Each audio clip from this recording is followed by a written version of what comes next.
Welcome to the Tech Egg. Don't get scrambled. Enjoy the video. You start by selecting the workbook and worksheet that matter. Identify one reliable column or a contiguous used range to avoid sparse data.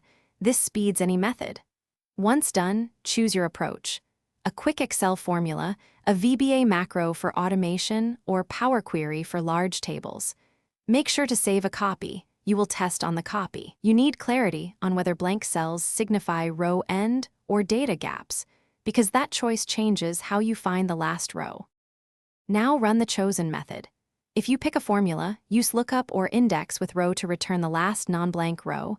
This is fast for moderate sheets. If you need repeatable automation, paste a short VBA macro using rows. Count and end, Excel up to get the exact last used row. This handles trailing blanks. For huge datasets, load to Power Query, filter out empty rows, then read table. Row count. Make sure to test on edge cases like sporadic blanks. Finish by verifying the row number you found. You should cross-check with a different method. For example, compare VBA output to a formula result. This ensures you didn't misinterpret blanks. If Excel still reports inflated last row, trim unused cells, clear formats, or use a helper column to mark true data. Once done, save, close, and reopen to refresh workbook metadata.